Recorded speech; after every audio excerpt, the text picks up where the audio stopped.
Welcome back student. Now we are discussing about the chordata.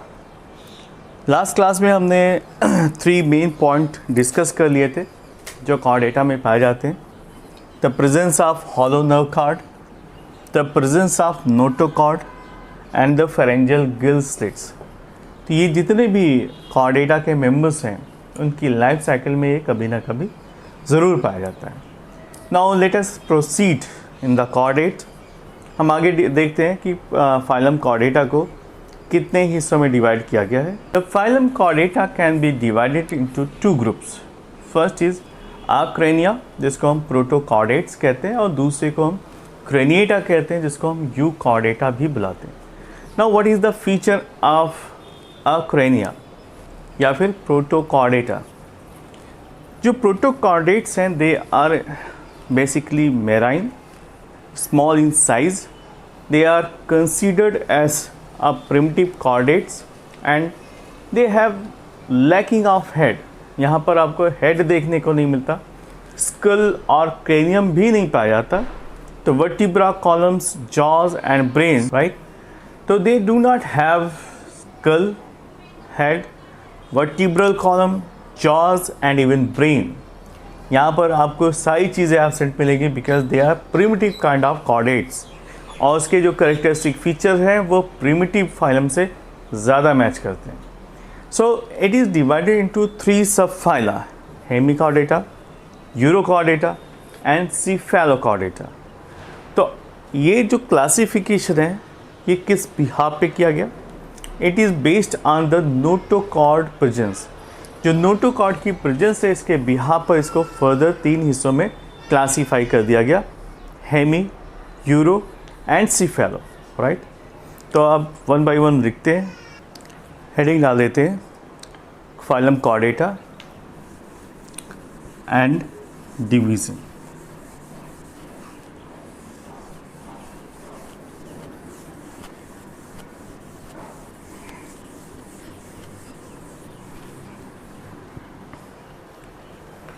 The phylum chordata can be divided into 2 groups.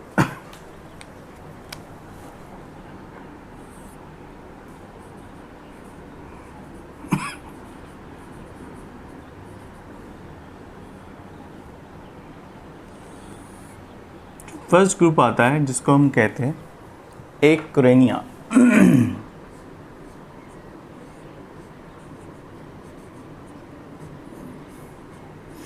जिसमें brain box नहीं पाया जाता, यानी crania नहीं पाया जाता. क्रेनियम जिसके अंदर ब्रेन पाया जाता है वो नहीं होता, इसलिए हम इसको आक्रेनिया कहते हैं या फिर प्रोटोकॉर्डेटा. और दूसरे को हम क्रेनिएटा कहते हैं, यानी इसमें ब्रेन पाया जाता है या ब्रेन बॉक्स मौजूद होता है.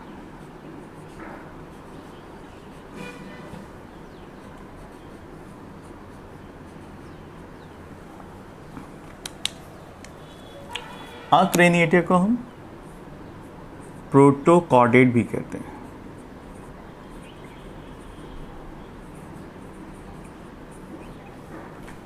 और इसको हम यूकॉर्डेटा कहते हैं.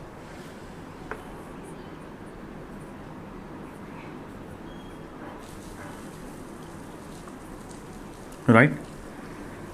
Now as I told you कि आक्रेनिया प्रोटोकॉर्डेटा जिसमें ब्रेन नहीं पाए जाते, इसको हमने फर्दर 3 हिस्सों में डिवाइड कर दिया: hemi, uro and सीफेलो.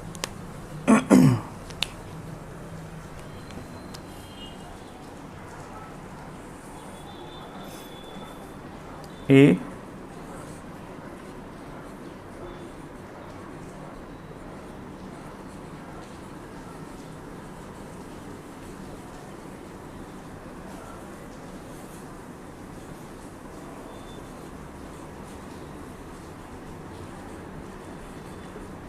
Urochordata and third सीफेलोकॉर्डेटा.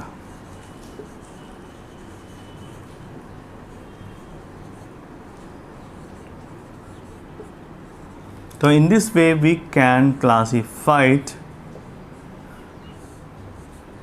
acraniata. ठीक है. तो ये सभी उस ग्रुप से बिलोंग करते हैं जहाँ पर प्रॉपर हेड नहीं पाया जाता, they don't have head, they don't have vertebra column, they don't have jaws like that, ठीक है। नाउ क्रेनिएटा, क्रेनिएटा को भी दो हिस्सों में डिवाइड किया गया है, एग्नेथा और नेथोस्टोमेटा। एग्नेथा में वो सभी वर्टिब्रेट्स आ जाते हैं जिनमें जॉ नहीं पाए जाते, ठीक है, जबड़े नहीं पाए जाते, जिसको हम जॉलेस वर्टिब्रा कहते हैं, वर्टिब्रेट्स कहते हैं। और दूसरा आता है नेथोस्टोमेटा, जिसको हमने फर्दर डिवाइड किया है पीसीज और टेट्रापोडा में। और नेथोस्टोमेटा में जॉस पाए जाते हैं, तो यहाँ पर लिख लेते हैं इसको भी क्लासीफाई कर देते हैं क्रेनिएटा को। फर्स्ट है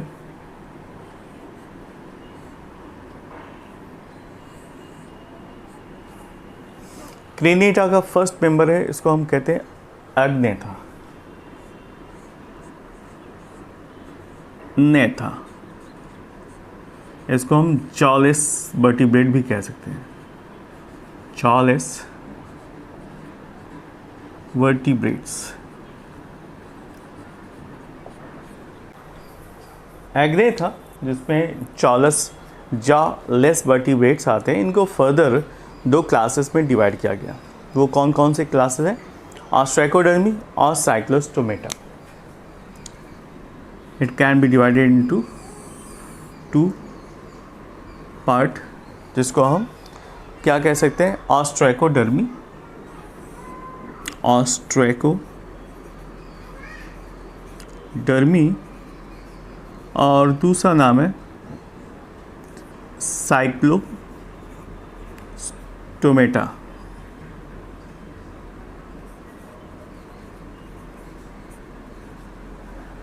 राइट, तो ये हो गया एग्नेथा का क्लासिफिकेशन। और यहाँ पर आपको दो चीज़ें देखने को मिलती है, ऑस्ट्रैकोडर्मी और साइक्लोस्टोमेटा। और उसके बाद आता है Gnathostomata. Gnathostomata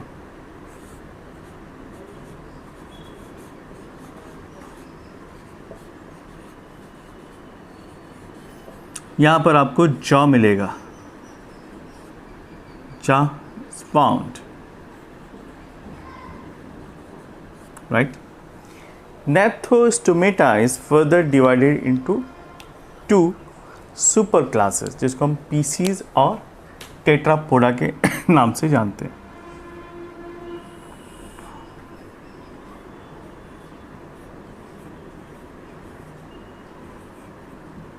and Tetrapoda.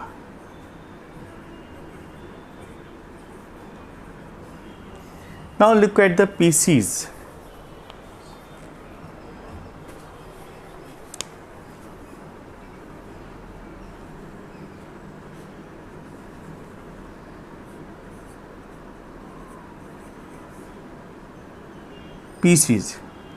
PCs वो ग्रुप है या वो सुपर क्लास है, सभी फिशेज आ जाती हैं जो पानी में तैरती हैं, और टेट्रापोडा में वो सभी लिविंग ऑर्गेनिजम्स आ जाते हैं जो टेरेस्ट्रियल कंडीशन में भी पाए जा सकते हैं और वाटर में भी पाए जा सकते हैं। Now Pisces is further divided into three classes, placodermi, chondrichthyes और ऑस्टिकथीज। तो यहाँ पर लिख लेते हैं one by one. Further divided into first है, जिसको हम क्या कहते हैं? प्लैकोडर्मी, यानी यहाँ पर जो स्केल पाए जाएंगे वो प्लैकोडर्मिक स्केल्स पाए जाते हैं। प्लैकोडर्मी,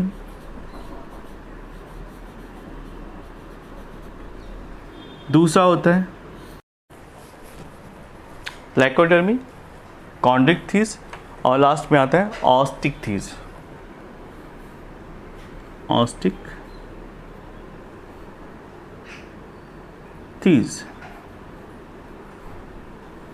तो इस तरह से हम पीसीज को तीन क्लासों में डिवाइड कर सकते हैं। Now look at the tetrapoda.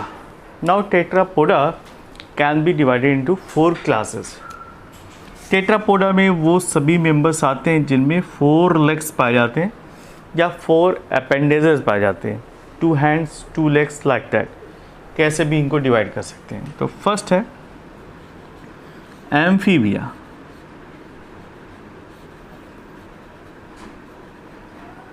Amphibia यानी डुअल नेचर पाया जाता है, जो वाटर और टेरेस्ट्रियल कंडीशन दोनों में सर्वाइव कर सके, एम्फीबिया। उसके बाद नेक्स्ट आता है रेप्टिलिया। रेप्टिलिया वो एनिमल्स हैं जो बेसिकली लैंड पर रहने के लिए बहुत ही ज़्यादा स्टेबल हो जाते हैं। उसके बाद रेप्टिलिया के बाद आता है एप्स।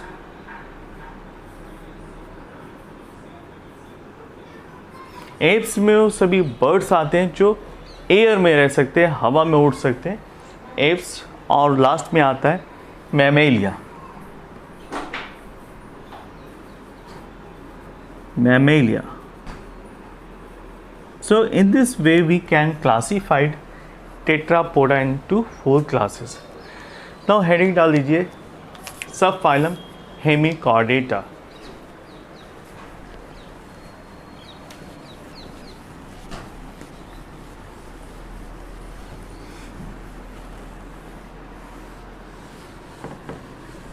हेमिकॉर्डेटा।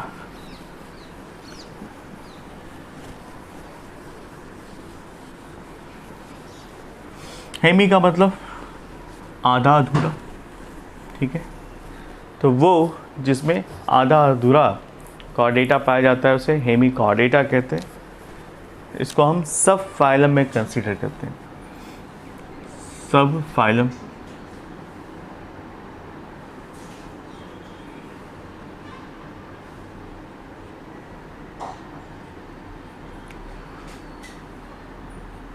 सब phylum Hemichordata.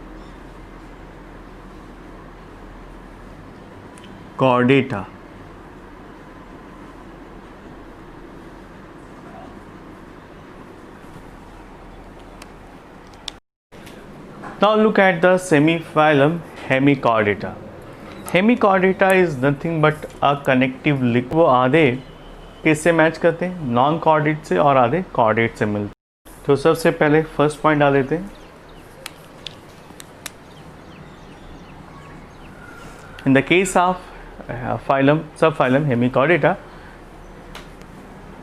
it is connective link.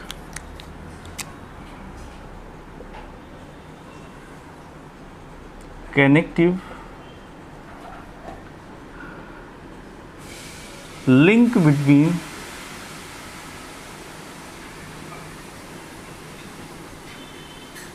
chordata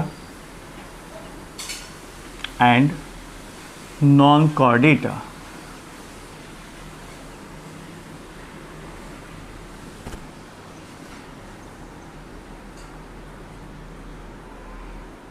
Chordata and non-chordata, ये पॉइंट हो गया फर्स्ट। उसके बाद नेक्स्ट पॉइंट, यहाँ पर bilaterally symmetrical triploblastic coelomate organism पाए जाते हैं। बॉडी सॉफ्ट होती है, अनसेगमेंटेड होती है, और इसको हम प्रोबोसिस, कॉलर और ट्रंक में डिवाइड कर सकते हैं। तो नेक्स्ट पॉइंट लिख लीजिए, body is soft and can be divided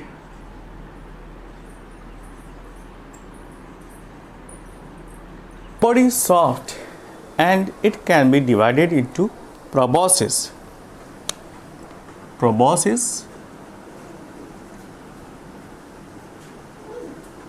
collar and trunk।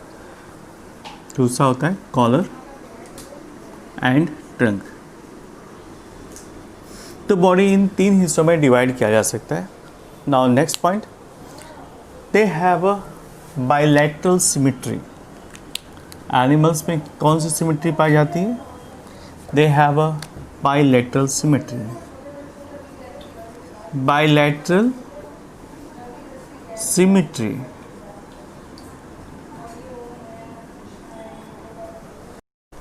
Bilateral symmetry. Next point, they have triploblastic and they have a true coelom. Triploblastic,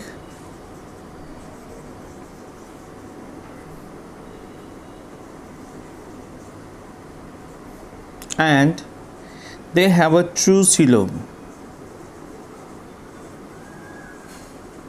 तो जितने भी कॉर्डेट्स हैं वो सिलोमेट ही होते हैं, उनमें ट्रू सिलोम्स पाए जाते हैं। डाइजेस्टिव ट्रैक्ट कंप्लीट पाई जाती है और रिस्पायरेशन गिल्स के थ्रू होता है। नेक्स्ट पॉइंट, 6 पॉइंट डालिए। The digestive system is complete,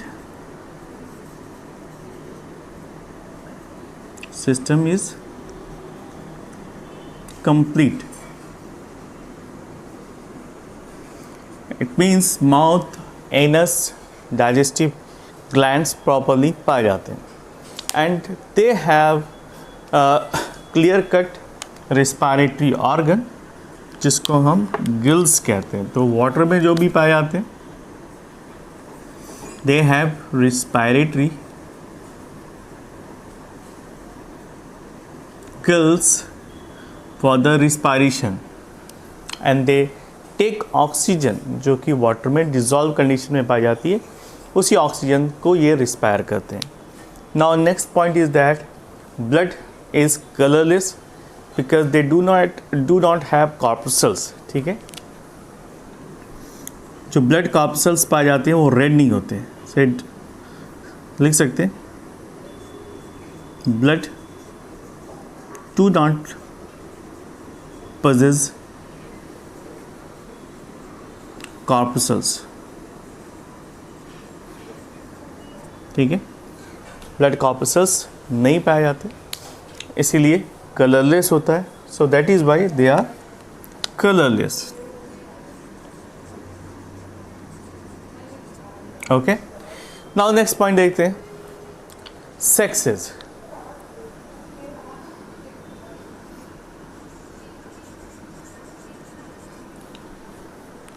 The sexes are separated.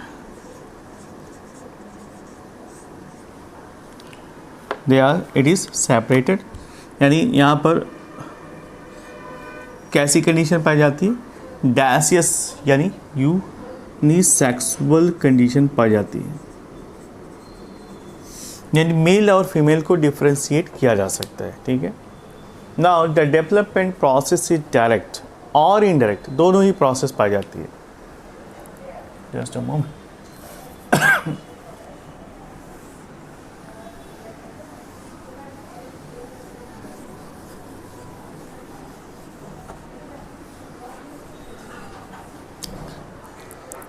The development process is direct as well as indirect.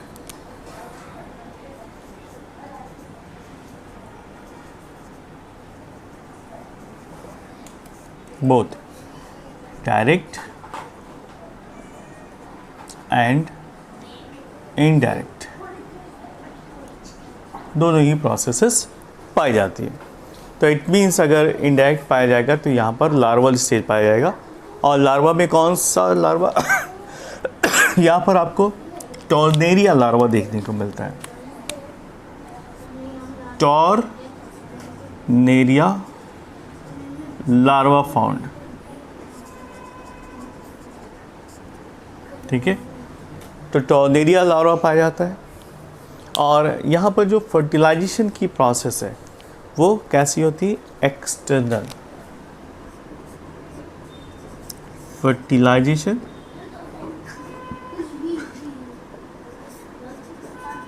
Is external यानी outside the body. Next point, the notochord, ये एक खास point है। Notochord is not found just like that, जैसा कि अभी पाया जाता है, उस टाइम पर ऐसे नोटोकार्ड नहीं पाए जाते थे। So the restriction of notochord on the anterior part of the body drawers the name Hemichordata, क्योंकि जो आगे यानी एंटीरियर पार्ट है वहाँ पर नोटोकार्ड नहीं पाया जाता था, इसीलिए हम इसको हेमिकॉर्डेटा में रखते हैं। Now I am going to draw a diagram of Hemichordata, जिसको हम बैलेनोग्लासेस के नाम से जानते हैं, और एक यही एग्जाम्पल है जो काफ़ी ज़्यादा पॉपुलर है और हर बार पूछा जाता है।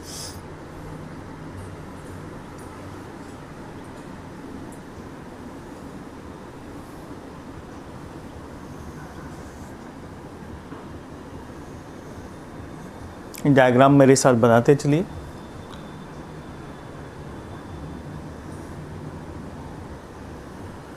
Okay,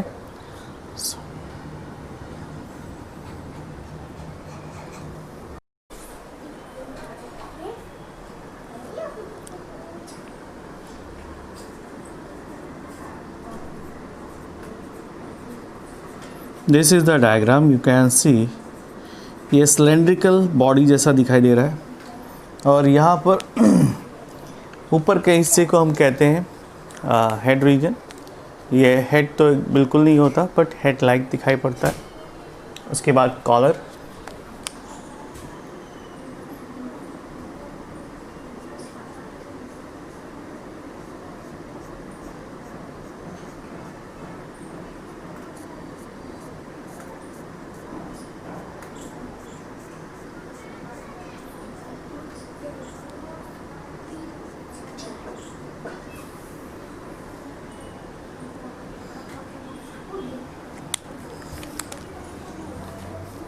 this region is known as anus.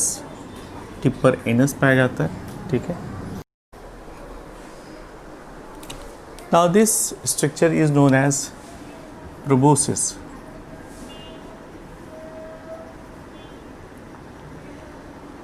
And next जो नीचे का पार्ट है उसको हम क्या कह सकते हैं? इसको हम कहते हैं कैलोराइटिस, से हम कॉलर कहेंगे। कॉलर के नीचे का हिस्सा, ये जो जंक्शन है प्रोबेसिस और कॉलर के बीच का, इसको हम कहते हैं कोलेराइटिस, ठीक है। उसके बाद नेक्स्ट जो हिस्सा होता है इसे हम ब्रांचियल रीजन कहते हैं। इस हिस्से को कहते हैं ब्रांचियल रीजन। ब्रांचियल रीजन के नीचे का हिस्सा को हम कहते हैं गिल्स पोर्स, ठीक। इसे हम गिल्स पोर कहते हैं। इसके बाद गिल्स पोर के बाद आता है नेक्स्ट हिस्सा जिसको हम कहते हैं डॉर्सल कर्व्ड जेनाइटल विंग्स, ठीक है। ये डॉर्सल रीजन में पाया जाता है इसलिए हम इसे डॉर्सल, ये जो हिस्सा है डॉर्सल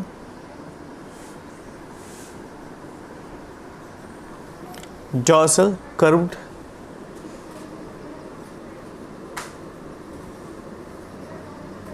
जेनाइटल विंग्स, क्योंकि ये विंग्स लाइक दिखाई पड़ता है इसलिए जेनाइटल विंग्स कहते हैं, राइट। इसके बाद का नेक्स्ट जो हिस्सा आता है इसे हम मिड डॉर्सल रिज कहते हैं, मिड डॉर्सल रिज।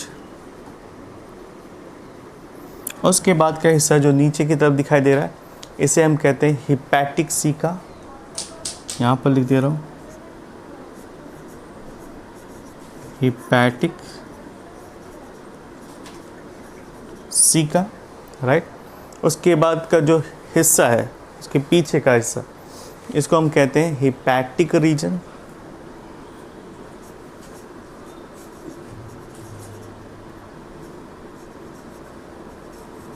इसे हम हिपैटिक रीजन कहते हैं।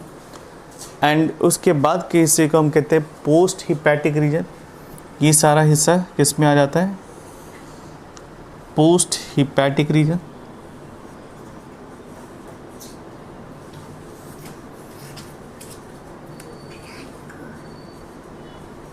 Post hepatic reason.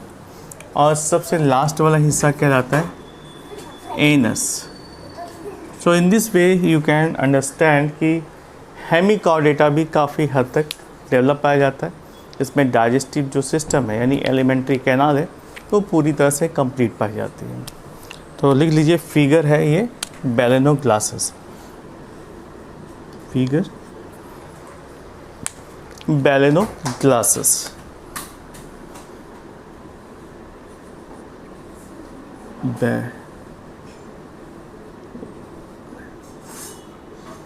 ग्लासेस, ये बैलेनो ग्लासेस का डायग्राम। ओके।